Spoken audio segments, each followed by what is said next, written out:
ঢাকাই সিনেমার অন্যতম জনপ্রিয় অভিনেত্রী পরীমণি, যার জীবন নিয়ে গুঞ্জন কম নয়। এখন ব্যস্ততার মাঝে আরও একটি নতুন অভিজ্ঞতার মুখোমুখি হয়েছেন। নায়ক শরীফুল রাজের সঙ্গে বিচ্ছেদের পর তিনি এখন 2 সন্তান, পূর্ণ এবং দত্তক নেওয়া কন্যা প্রিয়মের একক মা হিসেবেই সংসার করছেন। পরীমণি জানিয়ে দিলেন, একটি নিখুঁত পরিবার শুধুমাত্র মা ও সন্তানদের নিয়েই গড়ে ওঠে, যা তার জীবনের বাস্তব চিত্র। নতুন বছরের আগমনে পরীমণির পরিবারের সেলিব্রেশনের দৃশ্য ছিল একেবারেই ভিন্ন ধরনের। নিজের 2 সন্তান পূর্ণ ও প্রিয়মকে নিয়ে মুগ্ধকর এই আয়োজনের ছবিগুলি সামাজিক মাধ্যমে শেয়ার করে পরী লিখলেন, কখনো কখনো শুধু মা ও সন্তানদের নিয়েই একটি নিখুঁত পরিবার হয়।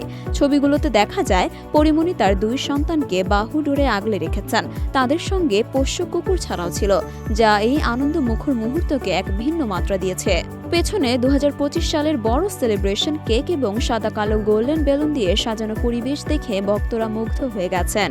নতুন বছরের এই ছোট্ট ঘরোয়া আয়োজনের মধ্য দিয়ে পরীমণি তার পরিবারকে উজ্জ্বল করেছেন। সামাজিক যোগাযোগ মাধ্যমে পোস্টের মাধ্যমে তার এই শুভেচ্ছায় ভক্তরা প্রশংসায় ভাসিয়েছেন নায়িকাকে। পরীমণি শুধু অভিনয় নয়, মডেলিংয়ের ক্ষেত্রেও নিজের আলাদা জায়গা তৈরি করে নিয়েছেন। বর্তমানে তিনি ওয়েব সিরিজ রঙিলা কিতাবের মাধ্যমে দর্শকদের মন জয় করছেন এবং নিজস্ব সাফল্যের উচ্চ শিখরে পৌঁছেছেন। নেটিজেনরা পরীমণির এই মিষ্টি মুহূর্ত দেখে কৃতজ্ঞতা প্রকাশ করেছেন এবং তাকে নতুন বছরের শুভেচ্ছাও জানিয়েছেন।